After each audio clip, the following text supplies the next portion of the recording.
Hickey, or Dr. H, as many of my students refer to me.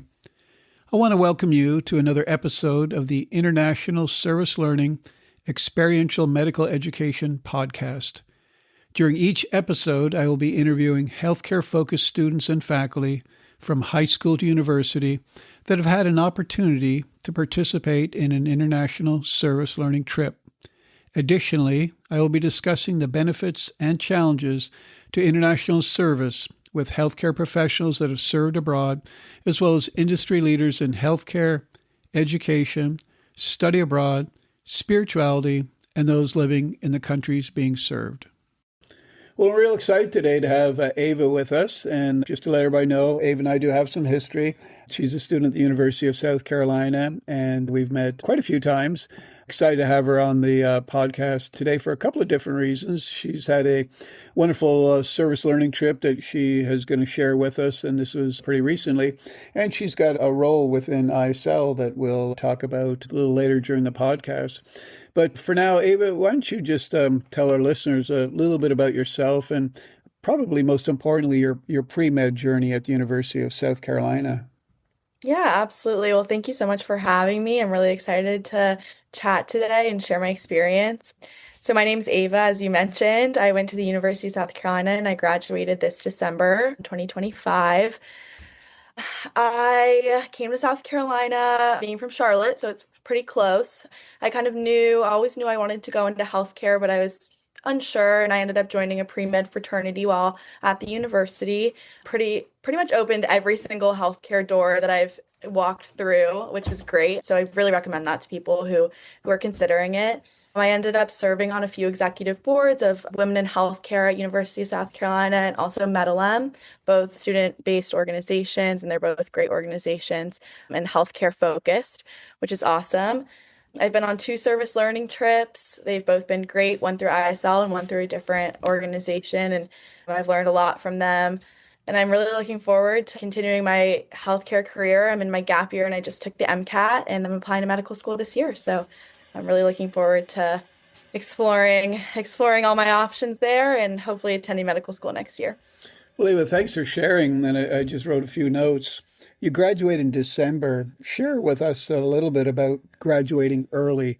You know, in my experience, I work with a lot of students at the university, and some come in with a lot of AP credits, I believe, and they set themselves up to be able to graduate early.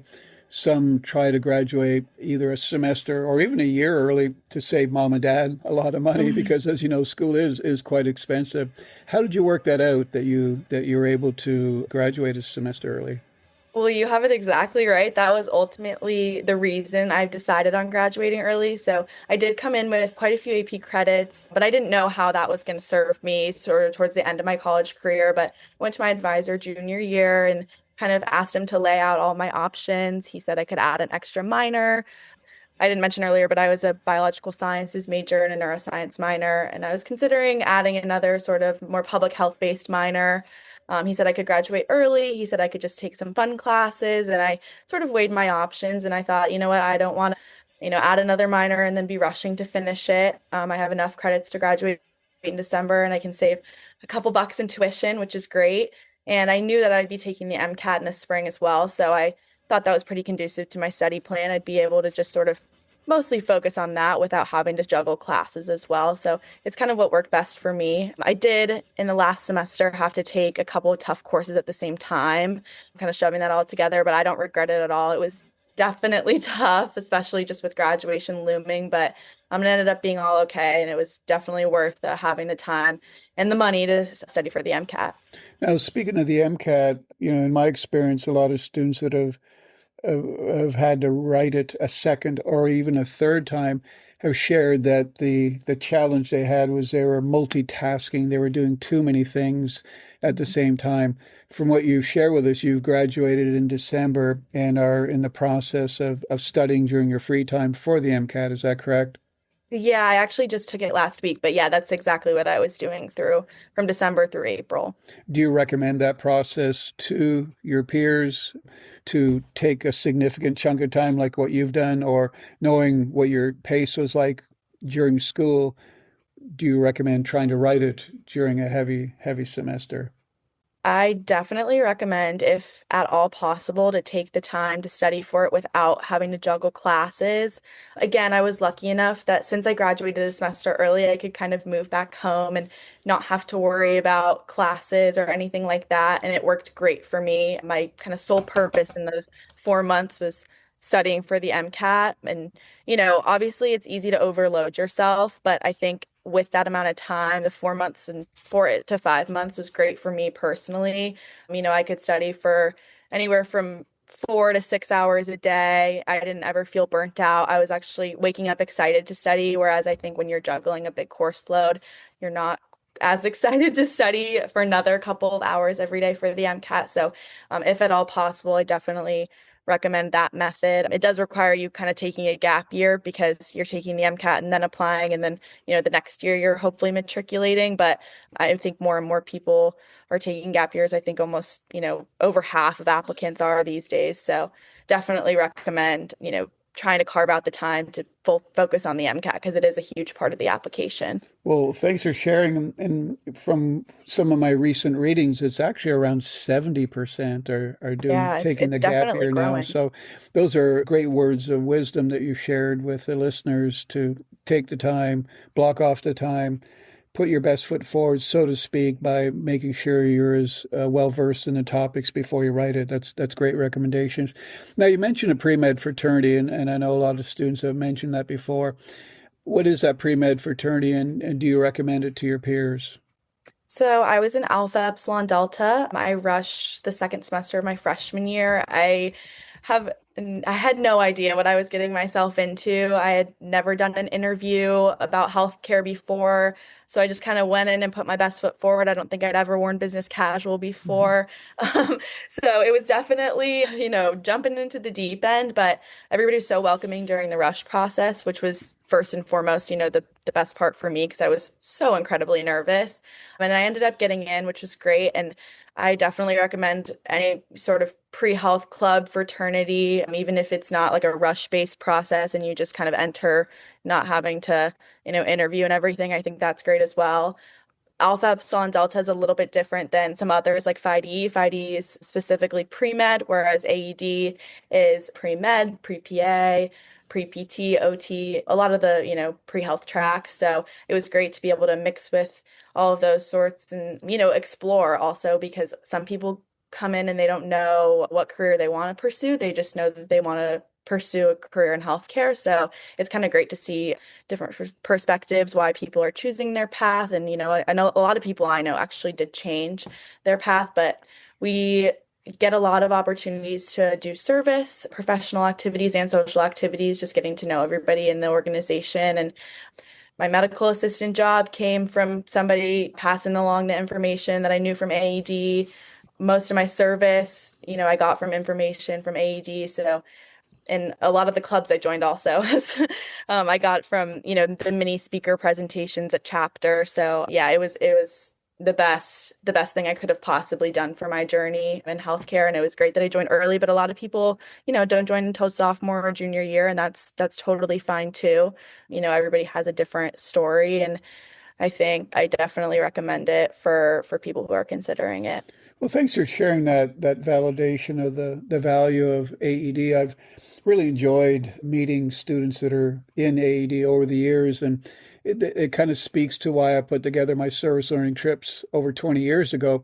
I wanted that collegiality of nursing students and pre-med and PA, pharmacy, PT, OT, all kind of sort of working together. It's kind of the model that AED has, which is Definitely. kind of intriguing. I also love PHI-DE, which is Yeah. uniquely pre-med too, and they each have their own values. So to those listening today, as Ava said, try to join something that's healthcare focused because you're around like-minded people when you do so, and it really makes you stand out in your resume that you stepped out of your comfort zone, so to speak, and join these organizations.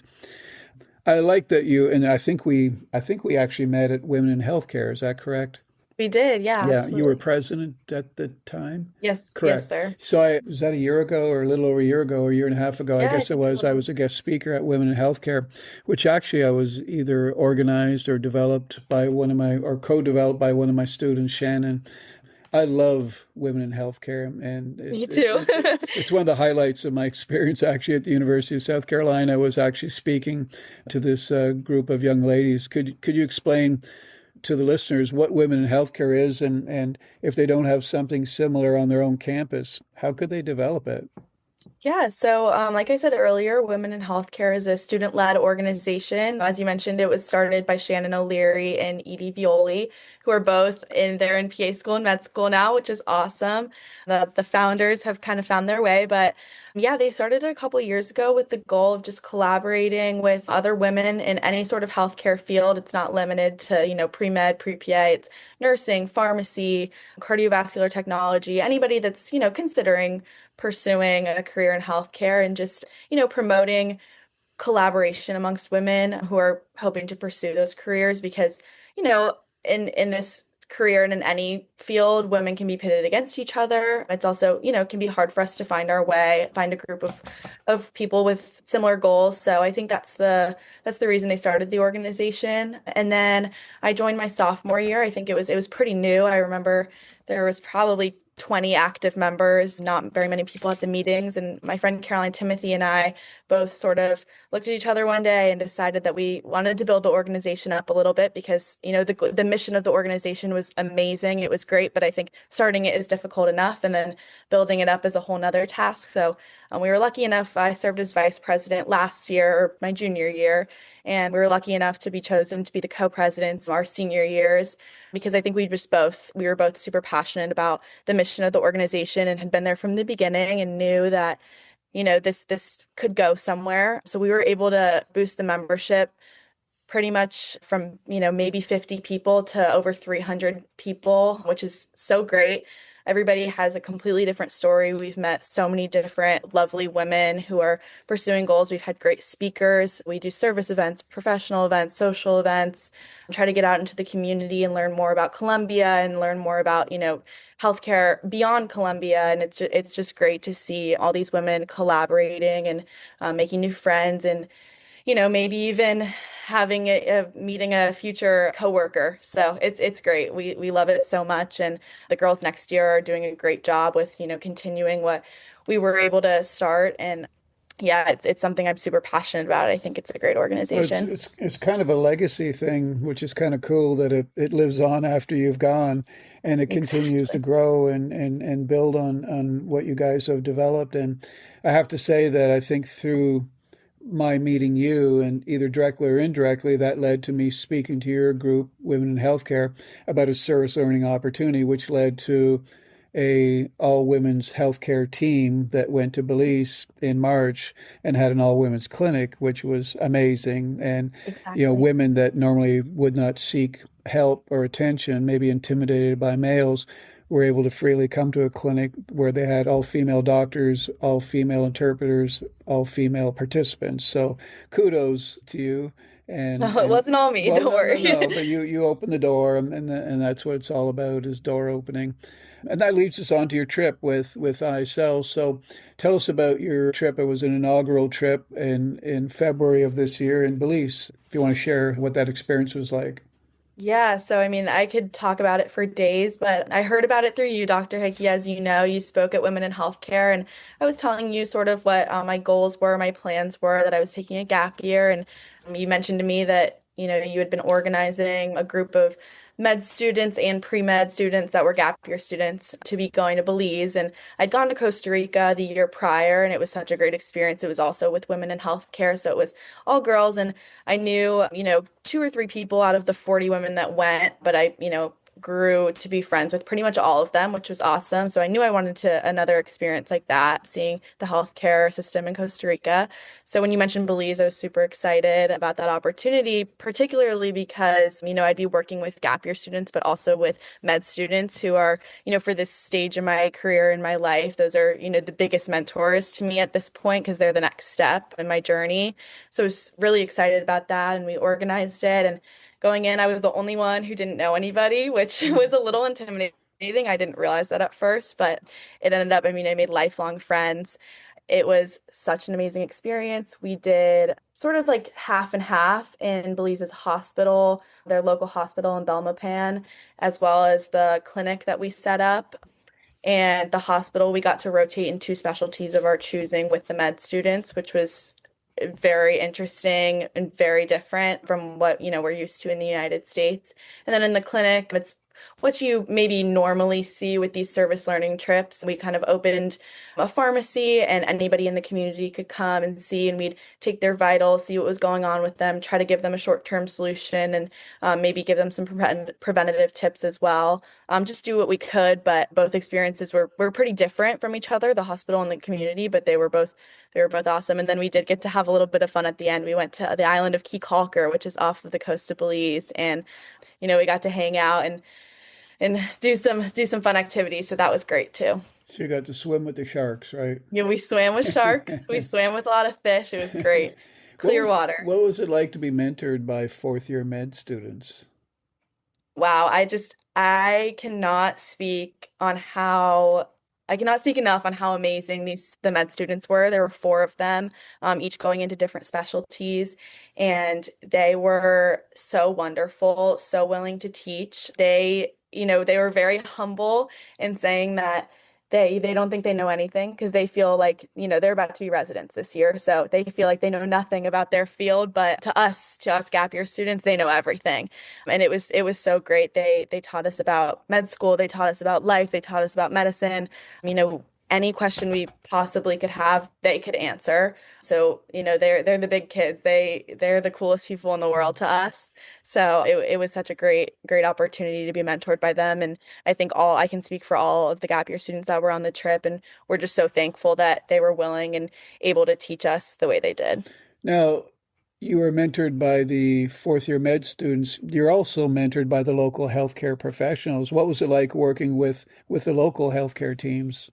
They were wonderful. We worked with a couple doctors local to the community. They also brought in some of the Belizean med students, and they have a very different experience. Pretty much straight from high school, they go into med school. So, even though we feel very experienced, they were almost less experienced than us. They hadn't ever seen a real patient.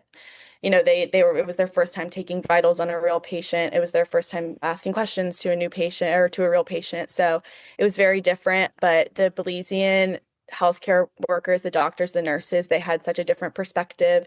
They were very resourceful, which I can go into if you're interested, but they taught us a lot about having to kind of use what you have to treat the patients that you have, which was really interesting. And they were also willing to answer any of our questions, which was great. And yeah, they were awesome. So, in your role as a gap year student, were you actually able to mentor the Belizean medical students? Yeah, we were. We It feels crazy to say because I don't feel like a mentor at all, but we were able to kind of, the top of the food chain sort of was the doctors, and then next was the fourth year medical students, and next was us, and then it was the Belizean medical school students in terms of knowledge about these patients Right. because they really, I mean, they've learned it all in school, but they have not had any hands-on experience, which I think most of the gap year students that we went with have. So it was kind of interesting, telling them, hearing the med students tell them that it's okay to touch the patient, and me or the other gap year students saying like it's okay, you can touch the patient, you can squeeze a little hard, you can push a little hard. They're happy to be treated. So but they got into the swing of it super quickly. They took what they learned in the books and they transformed it. It was great to see, and they were definitely nervous and we were nervous, so it was kind of a funny relationship, Well, but it's awesome. good for you for already acting like a doctor. One of the many hats that you're going to wear years from now as a doctor is that of educator. You're going to be educating your patients. You're going to be educating your families of your patients. So you've already started down that road. So kudos. What a wonderful experience that must have been.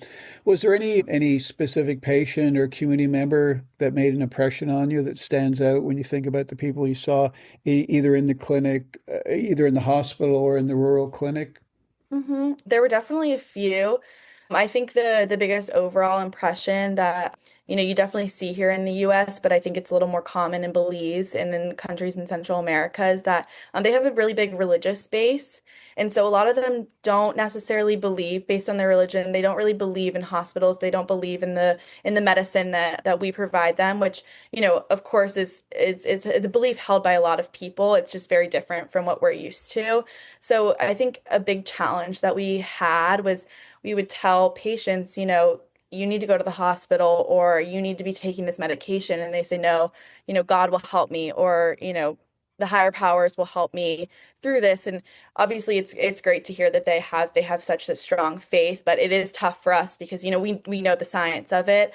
So, I think a lot of us do wish that it could be sort of in combination, you can take this medication and also God will help you through this. So it was definitely a unique perspective for us. We had one patient who had a blood pressure of 200 over 100, the highest blood pressure I think most of us have ever seen. And we told him 2 days in a row. He came twice because he clearly did want some advice and he did want help. He wouldn't have, come if he didn't. But we told him, this may kill you. I mean, this is a very serious condition that you clearly have, and the doctors at the hospital can, direct you and investigate this more. And he just said, I'm happy how I am. If I wake up one day and I don't feel good and I just have to close my eyes and go back to sleep, that's God's will. And so it was tough for us to hear, but it's also it's the patient's choice and it's the patient's wishes. So I think that was definitely the biggest impact that a lot of the patients did have. They weren't really interested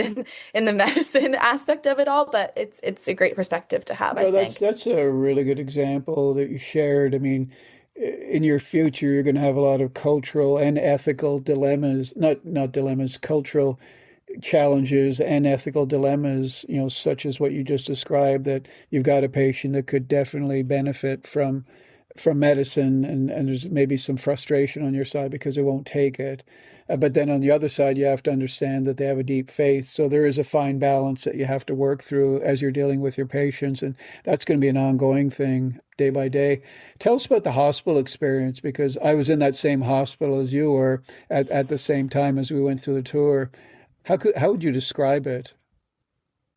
Wow. So I was not expecting, I was expecting a small hospital for sure, but the vision I had in my mind was a 3 or 4 story building, just a version of the smaller hospitals we have in the US. And it was definitely a lot different than that. It was 1 story, just a couple of hallways and open air, which was the biggest, the biggest shock to me is that, they were just, I know it can get pretty hot in Belize. So it wasn't super hot when we were there, but I think in the summer it's probably a lot warmer. And yeah, it was open air. So the fresh air is nice, but it's very different from the hospitals we have here. The wards were pretty small. The ORs, from what I've experienced and from what I've heard from the med students, were actually pretty similar to what we have in the US. So, and we did get to see a couple surgeries, which was great. I saw twin C-section, which was the coolest thing in the world to Mhm. me. And the doctors were super knowledgeable at the hospital too. They have, teams of doctors, nurses, they have doctors in training, which they call medical officers, and they're a little bit different than our residents. They have a little more free reign than our residents in the US do.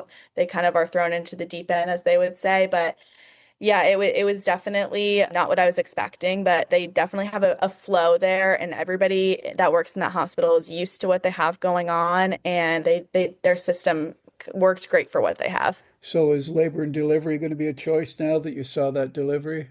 I think so. It definitely interested me more. I was already interested in that, and it definitely, there was a spark in my eye when I saw the babies be born, and I think a couple of the other students could say the same. I can only imagine what a wonderful experience that is.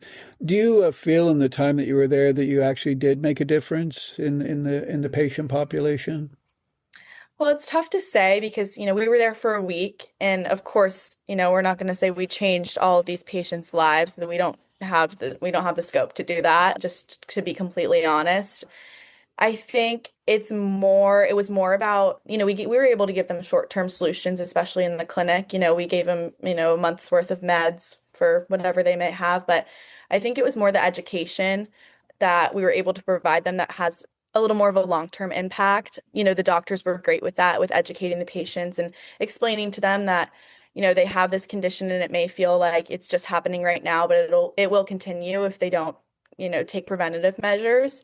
So I think that was the biggest, difference, I guess, that we made just as a team, was being able to educate the community and let them know, educate their friends and their family on certain diseases and certain ways to just improve their health. I think that's sort of the overall thing. And I think also, what we learned in Belize we can take back to the United States and be able to affect our future patients in that way and be resourceful and take all of these things that we learned from different doctors and what we learned from the med students and everything, and be able to apply that to our future patients, which I think will be the biggest overall difference in the long term. Yeah, I appreciate you sharing that last bit, Ava. When I taught my class, I always shared with the students that we would be learning a lot when we're in country, and you just validated that obviously you learn a lot and you can bring it back to your own practice. What emotions did you experience when you got home? Was it hard readjusting back to life in the United States? It was definitely tough, being surrounded by so many people who are so eager to learn and eager to teach, especially because I'm on my gap year. So, I'm not really surrounded by students anymore. I think you can get, and I heard this from one of the med students, they said that this happens to them in med schools too. You can get a little bit jaded, when you're just constantly surrounded by people worrying about their stats and their resumes. And so I think being in Belize was such a breath of fresh air. You realize the bigger picture of what you're hoping to do in the future. And it's just all about people. It's all about patients.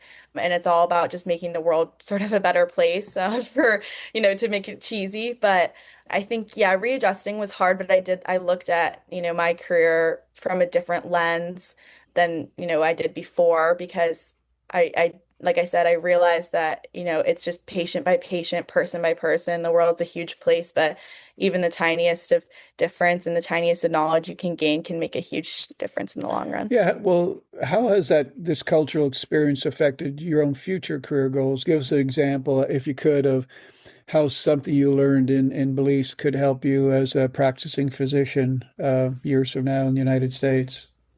Well, I do think we learn from a lot of the doctors. I mentioned this earlier, but how resourceful they are. And, we have access to a lot of, technology and medications and everything like that in the United States. And in Belize, they don't quite have as much access. They have one big hospital there, but the hospital we're at didn't have MRI, didn't have CT scan. They only had ultrasound once a week. So the doctors were really focused on seeing the patient as is and kind of listening to what they had to say, listening to what they were experiencing, and piecing the puzzle pieces together based on just lived experience and not really what they were able to observe because they couldn't really, visualize, especially the internal sorts of stuff. They couldn't visualize that without any of the imaging that we have. So I think that's a big thing. It inspired me to listen to a patient's story, listen to what they have to say because you can gain a lot from that. A lot of people get stuck in the science of it all, get stuck in the medicine, but I think we can hear a lot from patients, and that really was emphasized in Belize because they have to do that. Well, that's great. I really appreciate that you shared that. I used to teach that 65% of the medical diagnosis can be derived from the initial exam, from I think doing that's just great. what you share, listening to the patient, talking more to them, spending a little bit more time, maybe not ordering as many labs or diagnostics, and only order the diagnostics you need just to confirm what you believe is the diagnosis from your extensive interview. So, yeah, it sounds like you learned a lot from the healthcare system down there. It's going to make a huge difference. What would you say, Ava, to those that are kind of on the fence about going on a service learning medical mission trip? They're thinking about the cost is expensive, the time away from family and friends may be prohibitive. Maybe I should go on spring break, with my friends and have fun. Why would I want to go to a developing country and extend healthcare? What would you say to those students? I would do you tell them first and foremost, I would tell them about my experience and just try to convince them in that way. And I would also let them know that, this isn't something that everybody gets to do when we're so privileged that, we get to learn in this way. A lot of people aren't able to, and that's okay, of course, but it's so great that we're able to learn from this perspective instead of just hearing about it, actually experience it. And I think there's a big difference between hearing about something like this and experiencing it. Personally, I came out with such a different perspective and outlook on healthcare. And I think that's sort of the what I would use to tell somebody that, you think that you know everything. I'm sure I always think I know everything, but you really realize how little you know when you go on this sort of thing, and you gain so much from this sort of trip. And no matter, what you're doing, if you're just learning about the culture, you're not even participating in healthcare, I think that's important. Just learning about the people and, seeing that there are so many different types of people in this world is super important. And then, of course, the healthcare aspect of it, can help you change your approach to practicing in the future. I think that's, that my biggest encouragement is it will make you a better person and a better healthcare Well, career. that's appreciate you sharing that also. And that's a great segue into the opportunity that you can actually share this in person with these people that are interested because of a new role you're going to have coming up with international service learning. We were so impressed with Ava's passion, as you can hear, that I actually reached out to see if she wanted to rekindle that passion. It is still burning quite brightly, obviously, from what you can hear, and to ask if she wanted to be a leader on one of International Service Learning's inaugural gap year short-term trips. And she said, would love to. So tell us about this opportunity that you've got coming up. Yeah, so this is something I'm super excited about. We're going to Belize in August, August 8th to 16th. That's pretty tentative, but I think I think those will be the dates. It's a team of all gap year students led by myself, but it's mostly just collaborative. We won't have any medical students, but I think, it'll still be a great learning experience. We're trying to do, half of the time in the hospital and half of the time in the community, just like I described. And then we also will have some recreational time at the end, which is great. So yeah, I'm really looking forward to bringing in more students from all different backgrounds, different schools, and share, what my past experience, and also hopefully go through some new things together, learn some new things together. And yeah, I'm super excited to meet a bunch of new people and see how they grow from this kind of trip as well. We're real excited also to have Ava lead this trip. So August 8th to 16th, I believe the price is 20, I 20 believe 2,500, I yeah, believe. That's the in-country price. 2,500. Yep. We're going to be posting this podcast, timely podcast, actually, and roll out on our Instagram site and on our website a lot of information about Ava leading this trip. On the ISL website, there'll be a link. If you have any requests of information, you can contact Ava. Also, for the podcast, there's a process where you can send us an email. And for those that are interested, I can connect you with Ava for specifics. For those that have gone on a trip before, Ava's gone with another company on a service learning trip. That's great, but if you haven't been on an international service learning trip, it's a great opportunity. If you haven't been to Belize, it's a great opportunity. If you haven't had a hospital rotation, again, it's a great opportunity. Anything that'll help you to be in a better place for med school, and this again is directed at gap year students that are on the pre-med pathway. We're real excited. There'll be more details. Ava's going to be doing a reel, or tell us what you can do on Instagram, Ava. Yeah, I'm just gonna make a short video sort of introducing myself and kind of giving a little Spark Notes version of what we're gonna be doing on the trip. So be on the lookout for that, and hopefully it'll, spark your interest a little bit and coming and joining us on this awesome And trip. just to get personal, can you share a personal note or two about yourself, your hobbies, your interests? Yeah, okay, I can do that. Well, I'm a lifelong equestrian, competitive equestrian, so I grew up riding horses, and I still do. It's mostly for fun these days, but I do compete every once in a while. Like I said, I'm from Charlotte. I love to read. I love movies. I love sort of all sort of forms of media, TV shows, that sort of thing. And I also love to travel. I love to learn about new cultures. I think, Belize has been awesome. Again, I went to Costa Rica and I've been to, all sorts of continents and learned aspects about the world, which I had no idea existed. So, that lived experience is really important to me. And yeah, I'm really looking forward to, I also really enjoy Formula One and tennis. So Oh, I'm a big sports person too. So yeah, I think, I think I'll be able to hopefully have, some things in common with most people. So Formula One and not NASCAR, and you're living in the South? I know that people don't really realize the difference. There is a big difference. There's a big difference. There is, and I appreciate that. Well, Ava, thank you so much for sharing with us your participation in that inaugural med student, gap year student trip, and most importantly, sharing with us also, which is really exciting, your leadership role leading the, again, inaugural gap year short-term trip, and this time to Belize. More information will be shared on the ISL website, and then you'll be sharing a lot of information on our Instagram site. And there'll be lots of opportunities for people to reach back out for information. So any last words to our listeners before we sign off? Well, I just wanted to thank you so much for having me, and I'm really looking forward to hearing from everybody who may be interested or may know someone who may be interested. I'm happy to share so much more information. We have a limited time frame, but I have so many stories to share, and if I can encourage you at all to join us, that's great. So I'm really looking forward to hearing from everybody.